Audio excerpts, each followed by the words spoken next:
Assalamualaikum warahmatullahi wabarakatuh. Nama saya Ammar bin Muhammad, kad metrik I191036080. Jadi pada ini saya akan membentangkan tentang akhlak bahagian redha dan saya akan menceritakan tentang tokoh ulama iaitu Sari Al-Saqati. Pertama-samanya, alhamdulillah saya bersyukur kepada Allah SWT kerana diberi peluang untuk membentang pada hari ini. Dan alhamdulillah sedikit pendahuluan tentang slide yang saya bentang ni. Slide ini saya akan menceritakan tentang redha, yang mana redha ni sangat penting dalam kehidupan kita. Dan kita sebagai manusia dalam kehidupan ni kena redha akan takdir Allah SWT. Dan dalam kerja khusus ini juga saya akan menerangkan seorang tokoh ahli sufi tasawuf iaitu Sari Al-Saqati.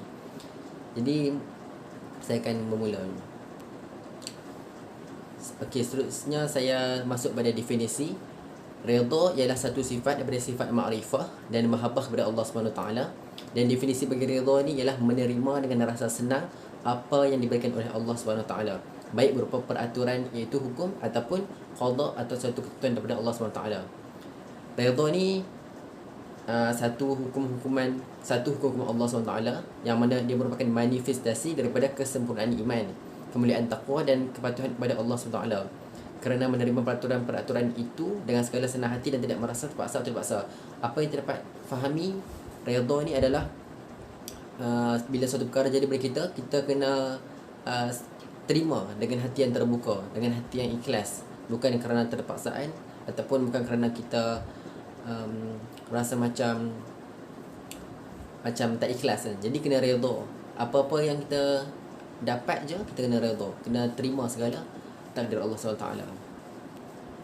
Seterusnya kita masuk pada dalil ataupun hadis, yang mana dalil Allah ada berfirman dalam Al-Quran surah At-Taubah ayat 59, yang mana maksudnya, dan alangkah baiknya jika mereka redha dengan apa yang Allah dan Rasulnya berikan kepada mereka, sambil mereka berkata, cukuplah Allah bagi kami, ia dan Rasulnya akan berikan pada kami, kurangnya sesungguhnya pada Allah kami menuju.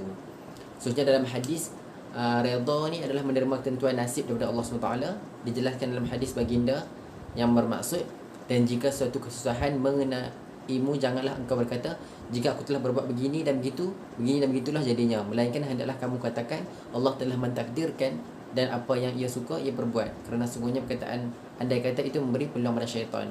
Hadis riwayat Muslim. Jadi berdasarkan hadis ni, kita apa yang kita boleh faham, bila suatu perkara jadi pada diri kita, kita tak boleh cakap, kalau lah macam ni, kalau lah. Dia tak boleh nak sebutkan kalau lah. Sebab apa? Dalam hadis tu dia cakap yang beri peluang pada syaitan. Sebab benda tu benar dah berlaku kan? Allah tetapkan dah kan? Allah tetapkan dah kita ni akan jadi macam ni jadi. Jadi tak nak pun benda yang lepas kita tak boleh nak ungkit lah. Kita tak boleh cakap kalau lah, namun kalau begitu. So dia macam mempersoalkan takdir Allah. Jadi apa yang berlaku kita kena redha, kena terima.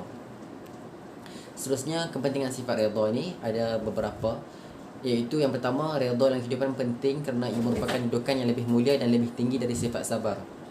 Seterusnya, redha ialah satu perkara yang kita seharusnya terima dengan hati yang terbuka, bukan kerana terpaksa. Yang ketiga, Rasulullah SAW ada menjelaskan orang yang redha terhadap takdir Allah adalah orang yang paling kaya, kerana apabila dia redha, dia akan merasai kebahagiaan dan ketenteraman jiwa dari segala keresahan, kegelisahan, kemarahan dan kesedihan. Dan yang terakhir, redha dapat dikategorikan faktor ketenangan kerana apabila dia menerima pelbagai onak cabaran tetapi terima dengan hati yang terbuka, dia akan hilang rasa untuk berputus asa. Penting sifat redha ni. Banyak kelebihan-kelebihan yang kita redha. Bila kita redha, apa yang akan berlaku pada kita? Kita akan rasa hati senang, tenang setenangnya. Jadi kalau kita tengok orang yang dia tidak redha atas apa yang dilakukan, dia punya akan gelisah, dia punya perasaan akan gelisah, akan sedih, macam nak marah.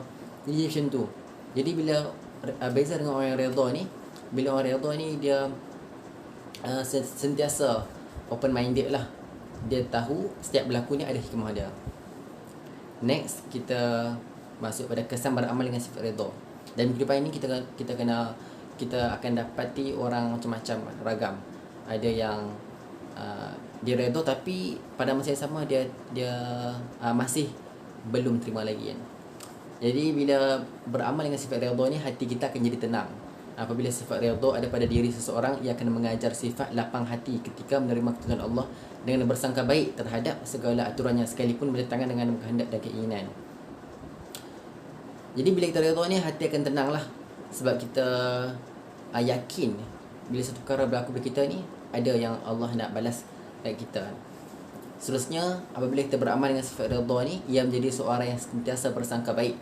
Iaitu bersangka baik dengan apa yang berlaku, yang mana Allah berfirman dalam Al-Quran, dan apa jua menimpa kamu daripada suatu kesusahan atau bala bencana, maka ia disebabkan apa yang kamu lakukan dari perbuatan yang salah dan berdosa.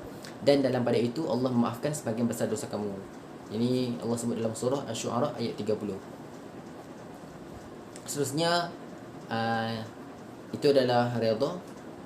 Saya masuk pada latar belakang ataupun riwayat hidup tokoh ulama tasawuf, iaitu Sari Al-Saqati. Sari Al-Saqati ni nama sebenar beliau adalah Abu Hasan Sari bin Mughallis Al-Saqati. Beliau dilahirkan di sekitar Baghdad pada tahun 722 Masihi. Dia dikhabarkan dia dari keluarga yang bersederhana, dan ayah Sari Al-Saqati ni dia adalah seorang saudagar yang jujur, yang mana selepas Sari Al-Saqati meningkat dewasa, dia berniaga macam ayah dia juga waktu dewasa. Sari Al-Saqati ni dia seorang tokoh yang terpenting dalam tradisi sufi dan kewalian. Sari Al-Saqati ni juga dia kuat berdakwah kepada orang ramai, sehingga beliau berhenti mengajar akibat ada di antara jemaahnya yang berkata dengan nada kasar kepadanya, "Hai Abu Hasan, engkau telah menjadi tempat penampungan para pengangguran." Jadi selepas pada kejadian tu, dia berhenti mengajar dan menjalani kehidupan seperti orang lain, melainkan orang yang terdekat je yang boleh berjumpa dia. Itu sedikit latar belakang. Kita tengok pada perwatakan peribadi Sari Al-Saqati. Sari Al-Saqati ni dia seorang yang sangat soleh dan dia menjaga adab. Beliau sangat terkenal akan ibadahnya dan sikapnya yang sangat berhati-hati.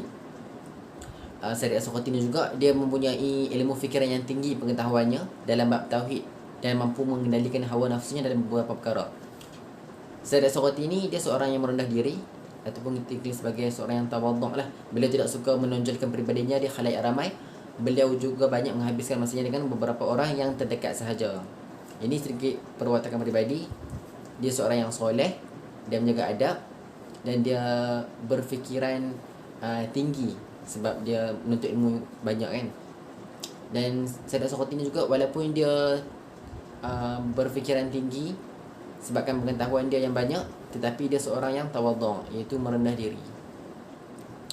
Next, kita masuk pada pendidikan Sari Al-Saqati. Sari Al-Saqati ni dia pendukung mazhab Sufi di Baghdad, dan pernah diriwayatkan Sari Al-Saqati ni mengikuti pendidikannya di madrasah Sufi di kota Baghdad.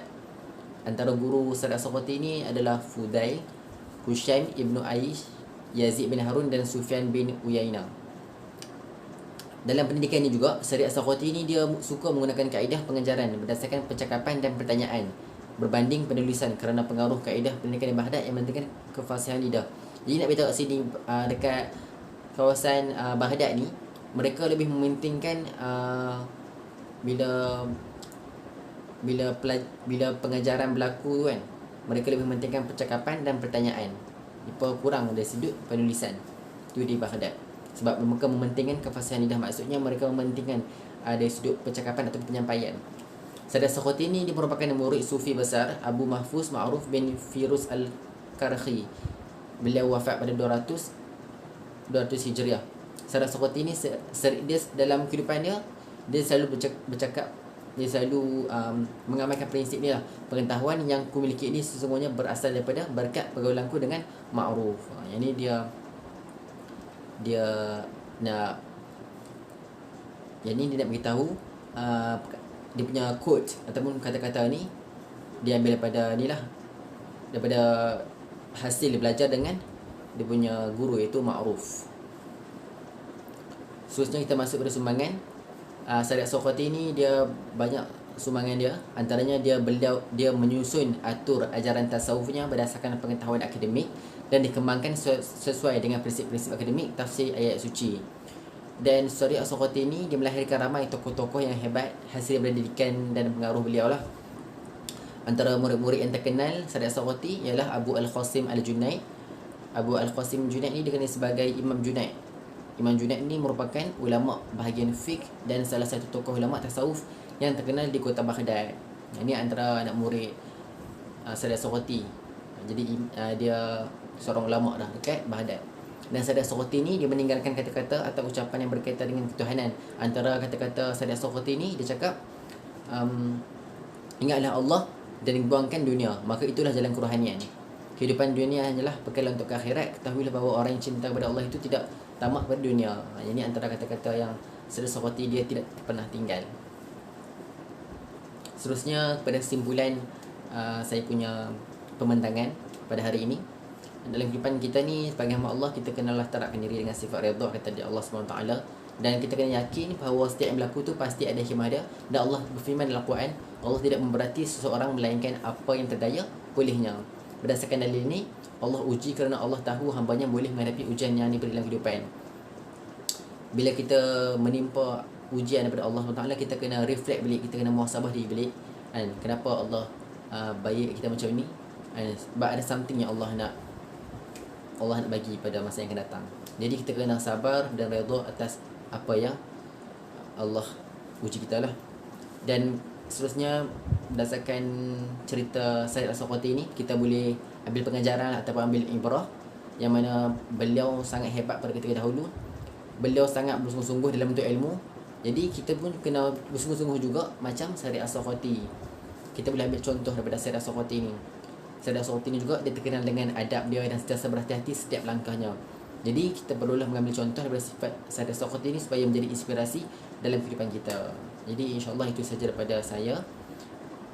Segala yang baik tu datang dari Allah SWT, yang buruk tu datang dari saya sendiri. Hakikatnya kedua-dua ini datang dari Allah SWT.